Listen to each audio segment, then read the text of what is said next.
Hello everyone. So I have come up with a new class. Sorry, first of all, sorry because I am not able to upload regular videos these days because I am busy in some other works. So sorry for that, and I hope from now on the videos will be regular. We had a one-day gap because after the 2015 paper.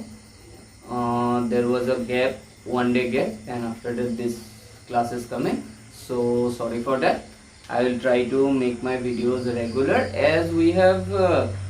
lots of time. That is why I am not also doing it in a very quick duration, so we have time, but then also I will try to make the videos regular like our course classes. Those days we were doing regular videos, so from now on I will try to make it regular. So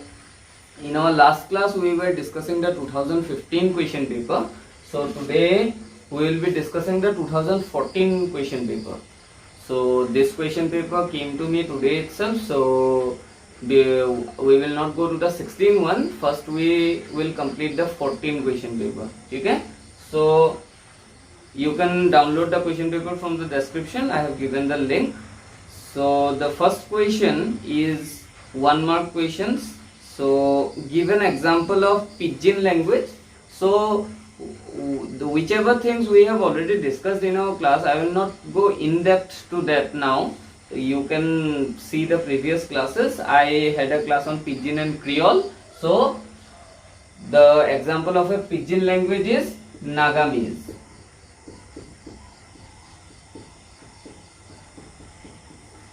Okay. Next,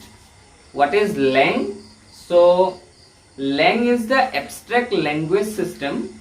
Lang is the abstract language system that pre-exists in a human mind. Lang is the abstract language system that pre-exists in a human mind. Next, give an example of voiceless sound. So from the IPA, any sound on the left hand side is an example of voiceless sound, because the voicing condition is the one on the left is voiceless, the one on the right is voiced. So any of the sounds which are in pair, the left hand side one is a voiceless sound. You can write any of them. Okay? From the consonant pulmonic, you can write any of the left hand side sound as an example of voiceless sound. So next, give an example of labiodental. So labiodental, the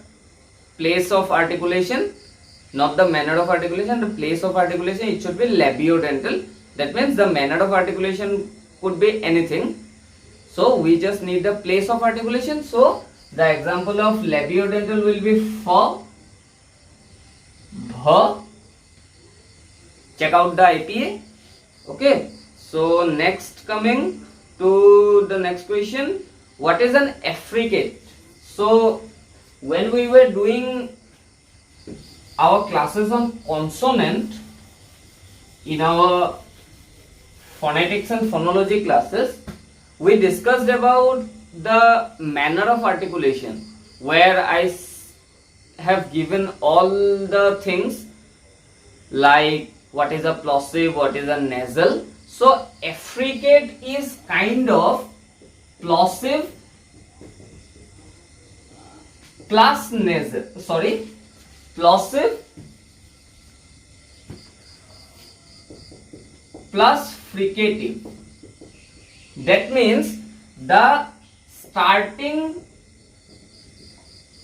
of the consonant, the starting of the pronunciation of that consonant starts like a plosive but ends like a fricative. The ending is like a fricative and the starting is like a plosive. That sound is called affricate. So example of a affricate sound will be like, for this check, the IPA transcription of check is check. So this is the affricate sound. If you produce it, you will realize that check যেতিয়া আমি কৈছো প্ৰথম আমাৰ air ফ্লোটো বন্ধ হৈছে পুৰাকে কিন্তু প কোতে যেনেকে গুটে air ফ্লোটো পুৰাকে খুল খাই গৈছে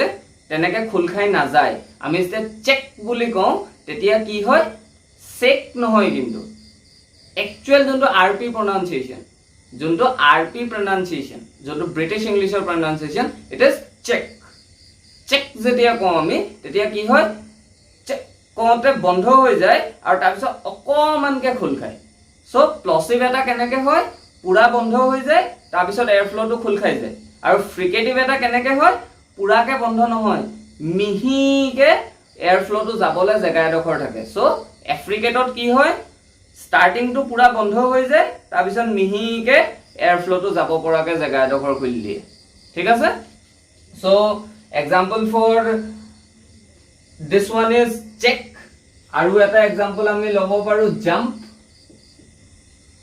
জাম্পৰ আইপিএ ট্ৰান্সক্ৰিপশনটো এনেকে লিখা হয় জাম্প জাম্প নহয় কিন্তু যোনটো আমি অসমীয়াত বা ইন্ডিয়ান ইংলিশত কওঁ হেতু নহয় জাম্প নহয় জাম্প জাম্প ঠিক আছে সো একচুয়াল যোনটো আরপি প্রনাউন্সিয়েশন তাত কি হয় এ জ টু যোনটো আমি কওঁ জাম্পৰ জ টু হে জ টু একচুয়ালি এফ্ৰিকেট হয় ঠিক আছে সো এফ্ৰিকেটৰ যদি এক্সাম্পল লিখিবলৈ আহে কি হ'ব এইগিটা ঠিক আছে এই দুটা এই যে দুটা দেখিছা এই দুটা ফনিম নহয় কিন্তু এটো এটা সিঙ্গল ফনিম হয় চ আৰু এটো এটা সিঙ্গল ফনিম হয় জ চ আৰু জ ঠিক আছে সো এফ্ৰিকেট এতিয়া এফ্ৰিকেটৰ যদি আনসাৰ লিখিবলৈ হয় what is an affricate affricate is that phoneme whose starting is like a stop whose starting is like a stop and the ending is like a fricative affricate is that phoneme whose starting is like a stop and the ending is like a fricative ঠিক আছে next question give an example of nasal sound er example ki hobo na ma ঠিক আছে IPA check কৰি লবা তাতে পাবা nasal sound এনেকে চাবা nasal লাইন টত গুটেখিনি nasal sound হয় যিকোনো এটা লিখিলে হল next what is Adam's apple আমি আগৰ 2015 পেপাৰত ডিসকাস কৰিছো already what is Adam's apple next give an example of adverbial clause so adverbial clause আমি কি বুলি ক'ব পাৰো adverbial clause ৰ যদি example টা আমি লিখিবলৈ হয় the train is moving very slowly so ইয়াত আমাৰ এটো হৈ গল এনপি এই গুটেটো হৈ গল আমাৰ ভিপি ঠিক আছে এই ভিপি টোৰ মাজত এটো হৈ গল আমাৰ adverbial clause এটো হৈ গল আমাৰ adverbial clause কাৰণ এই ক্লজটোৱে এই মুভিং টো কি কৰিছে ডেসক্ৰাইব কৰিছে বা এক্সপ্লেইন কৰিছে বা মডিফাই কৰিছে ঠিক আছে সো এটো হৈ গল আমাৰ adverbial clause ঠিক আছে next give an example of WH question WH questionৰ example to সবেই জানা আৰু what is my name হয় না what is my name বুলি লিখিলে অকমান awkward লাগিছে হয় না what is your name কৰি দিম what is your name WH হেতুৱে what where whom হেবোৰ অহা এটা সেন্টেন্স লিখি দিলে হ'ল next what is an open syllable মই সিলেবলৰ ক্লাছত এই কথাটো ডিসকাস কৰিছিলো যিমানটো মোৰ মনত আছে তথাপিও এবাৰ কৈ দিও আই ডোন্ট নো মই ইমান হেৰিকে কৰিছিল না নাই সো এটা সিলেবল কনজিস্ট কৰে তিনটা বস্তুৰে প্ৰথমটো হৈছে অনসেট নিউক্লিয়াস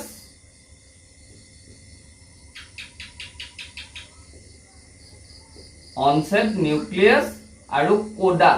ঠিক আছে onset o n s e t nucleus n u c l e u s আৰু coda c o d a ঠিক আছে তাৰে মাজৰ onset টো এটা কনসোনেন্ট হয় আৰু coda টো এটা কনসোনেন্ট হয় আৰু nucleus টো এটা ভাৱেল হয় ঠিক আছে যিহৰে এই onset আৰু এই কোডাটো অপচনেল হয় মানে সিলেবল এটা অনসেট বা কোডা নোহোৱাকেও হ'ব পাৰে অকল ভাৱেল এটাইও এটা সিলেবল ফৰ্ম কৰিব পাৰে ঠিক আছে আৰু যেতিয়া এটা সিলেবল উইদাউট অনসেট ফৰ্ম হয় ধৰি লোৱা এতিয়া গুটেকিটা লৈ যদি ফৰ্ম হ'বলে হয় সিলেবলটো কি হ'ব লাগিব সিভিসি হয়নে কনসোনেন্ট ভাৱেল কনসোনেন্ট মানে অনসেট নিউক্লিয়াস কোডা কিন্তু যদি ভাৱেলটো ভিসি হৈছে ঠিক আছে যদি ভাৱেলটো ভিসি হৈছে বা ভাৱেলটো যদি সিভি হৈছে then it is a open syllable তাৰ এটা এন্ড ওপেন আছে ঠিক আছে তাৰ এটা এন্ড ওপেন হৈ আছে so this is the example this is a open syllable কোনটো যোনটো সিলেবলৰ হয় অনসেট বা কোডা বা দুইটা নাই ওপেন সিলেবল হেতু হয় যোনটোৰ হয় কোডা নাই হয় বা অনসেট নাই বা কোডা অনসেট দুইটাই নাই হেতুক ওপেন সিলেবল কয় ঠিক আছে coming to the next question write a note on language variety according to use and reason etu ami 2015 or paper কৰিছিলো write a note on some diachronic variation in English language year answer to তোমালোকে প্ৰথম মই বুজাই দিও যে diachronic ভেৰিয়েশন মানে কি diachronic ভেৰিয়েশন মানে হৈছে ধৰি লোৱা ইংলিশক নৰমালি তিনটা ভাগত ভাগ কৰা হয় ওল্ড ইংলিশ মিডল ইংলিশ আৰু মডাৰ্ন ইংলিশ হয়নে ওল্ড ইংলিশ মিডল ইংলিশ আৰু মডাৰ্ন ইংলিশ সো হে ওল্ড ইংলিশৰ পৰা এ মডাৰ্ন ইংলিশত কি ডিফাৰেন্সবোৰ আমি দেখি পাওঁ ঠিক আছে যেনেকে দাও হে ওয়াৰ্ডবোৰ আজিকালি ইউজ নহয় দি ইউজ নহয় ঠিক আছে সো তেনে ধৰণে কিছুমান সেন্টেন্সৰ প্যাটাৰ্ন আছে কিছুমান নতুন নতুন ওয়াৰ্ডছ আহিছে গুটে কথাখিনি লিখিব লাগিব ঠিক আছে যেনে ধৰা কম্পিউটাৰ স্মাৰ্টফোন ক্যামেৰা ফটোগ্ৰাফ হেবোৰ ওল্ড ইংলিশত নাছিলে নিউ ইংলিশত আহিছে মানে মডাৰ্ন ইংলিশত আহিছে সো হে যে ভেৰিয়েশন টু হে যে চেঞ্জ টু আহিলে even the great vowel shift যোনটো তোমালকে থাৰ্ড সেমিস্টাৰত পঢ়ি আহিছা হিষ্টৰী অফ ইংলিশ ল্যাঙ্গুৱেজৰ কিতাপখন এবাৰ ভালকে পঢ়িবা তোমালকে ডাইক্ৰনিকৰ আনসাৰটো তাতে ধুনিয়াকে পাই যাবা ডাইক্ৰনিক ভেৰিয়েশন এই আনসাৰটো যত সুধিছে যে write a note on some diachronic variation in English তাত তোমালকে কি লিখিব লাগে যে হে মডাৰ্ন সৰি ওল্ড ইংলিশৰ পৰা এ মডাৰ্ন ইংলিশটো কেনেকে ডিফাৰেন্ট হ'ল কি ভেৰিয়েশনস আহিলে কি নতুন বস্তু আহিলে কি পুৰণা বস্তু নাইকিয়া হৈ গল হে গুটে বস্তুখিনি এটা নোট বনাই লিখিব লাগে ঠিক আছে coming to the next question write a define register and distinguish between register and dialect so dialect question to jetia ahi ase let me clear that je juntu moi non standard boli koisilu যোনটো মই non standard language বুলি কৈছিলো মোৰ ক্লাছত হে non standard ল্যাঙ্গুৱেজটো dialect হয় ঠিক আছে হে নন স্ট্যান্ডাৰ্ড ল্যাঙ্গুৱেজটো ডাইলেক্ট হয় সো ডোন্ট গেট কনফিউজ আৰু ৰেজিস্টাৰ কাক কোৱা হয় ৰেজিস্টাৰ হৈছে হেতু ল্যাঙ্গুৱেজ যোনটো এটা স্পেসিফিক ফিল্ডত ইউজ কৰা হয় ধৰি লোৱা মেডিকেল ল্যাঙ্গুৱেজটো কম্পিউটাৰ ল্যাঙ্গুৱেজটো ঠিক আছে ল মানে জুডিশিয়াল ল্যাঙ্গুৱেজটো এতিয়া যেনেকে কম্পিউটাৰৰ ল্যাঙ্গুৱেজটোত কি থাকে বিট বাইটৰ কথা থাকে কিছুমান প্ৰগ্ৰামিংৰ কথা থাকে যেনেকে কম্পিউটাৰৰ প্ৰগ্ৰাম বুলি কৈ দিলে আমাৰ ইয়াত প্ৰগ্ৰাম আমি নৰমালি প্ৰগ্ৰাম বুলি ক'লে কি বুজো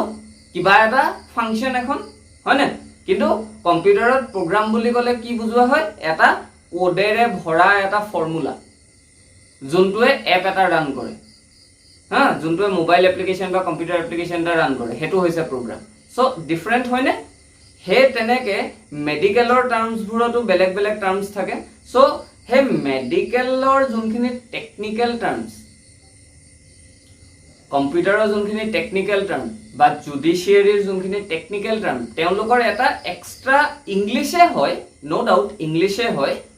যদি আমি ইংলিশৰ কথাতে ক'বলৈ যাওঁ ইংলিশে হয় কিন্তু তেওঁলোকে ইউজ কৰা টাৰ্মিনোলজিখিনিৰ মিনিংটো টোটালি বেলেগ যোনটো জেনাৰেল মিনিঙৰ লগত নিমিলে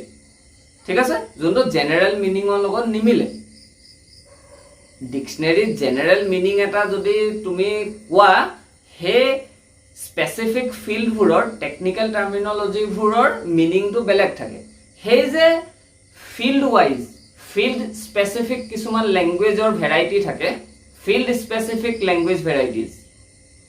ঠিক আছে বুজি পাইছা কথাটো ফিল্ড স্পেসিফিক ল্যাঙ্গুৱেজ ভেৰাইটিজ হে ল্যাঙ্গুৱেজ ভেৰাইটিজ বোৰক কি বুলি কোৱা হয়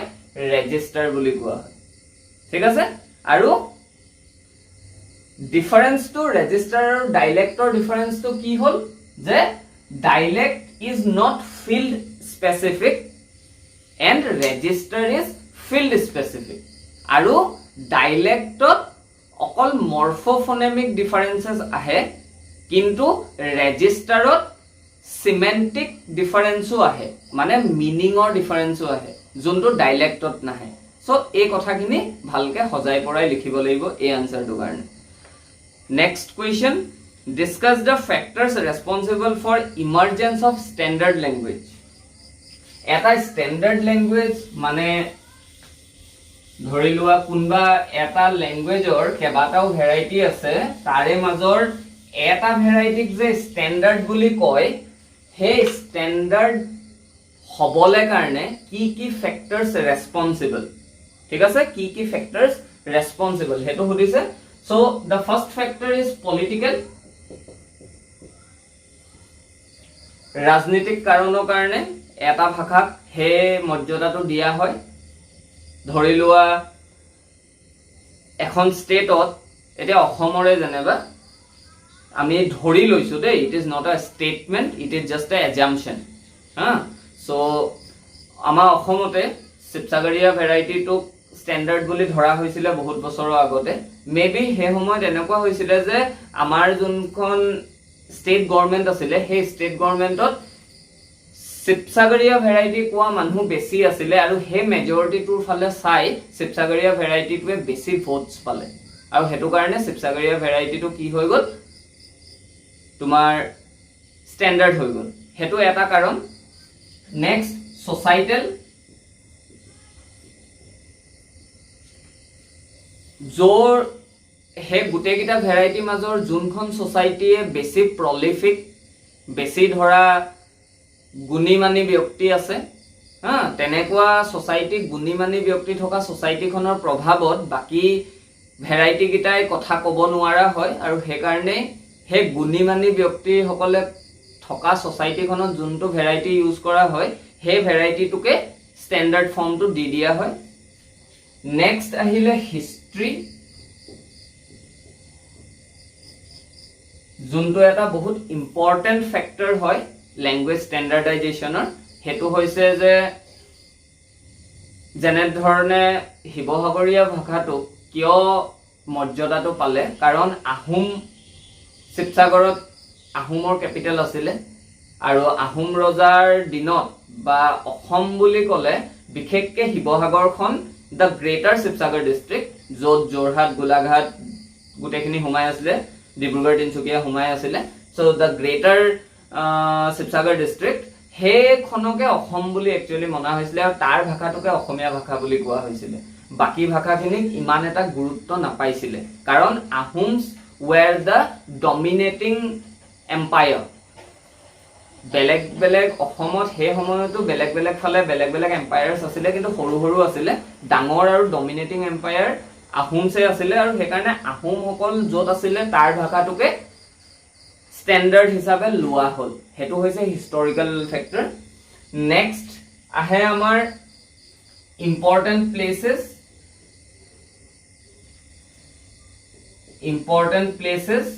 যোনটো হিষ্ট্ৰী লগতে অকমান লিংকড আপ যেনেকে ধৰা অসমৰ ৰাজধানী আছিল শিৱসাগৰ ৰংপুৰ কৈছিলে হে সময়ত সো যেতিয়া ইংৰাজ সকল আহিছিলে যোন সময়ত অসমীয়া ভাষাৰ ওপৰত অলপ চলপ ৰিসাৰ্চ কৰিছিলে হে সময়ত কি হৈছিলে ইম্পৰ্টেন্ট জায়গা কিডখৰত আহিহে তেওঁলোকে ৰিসাৰ্চ কৰিছিলে বলে অসমৰ ক্যাপিটেল ক'ত শিৱসাগৰত শিৱসাগৰলৈ গৈহে শিৱসাগৰৰ ভাষা যোনটো ভাষা কৈছিলে হে ভাষাটোকে অসমীয়া ভাষা বুলি মানি লৈছিলে হে সময়ত কৰা ৰিসাৰ্চ খিনিত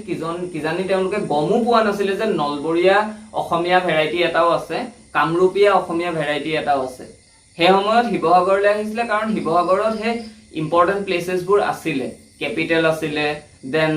ৰজাৰ ঘৰ আছিলে, এণ্ড এটসেট্ৰা এটসেট্ৰা। সো সেই বস্তুখিনিৰ কাৰণে কি হৈছিলে, শিৱসাগৰীয় ভেৰাইটিটোৱে বেছি ইম্পৰ্টেন্স পাইছিলে আৰু সেইকাৰণে সেইটো ষ্টেণ্ডাৰ্ড ফৰ্মটো দি দিয়া হৈছিলে। And the last one is চিম্পলিচিটি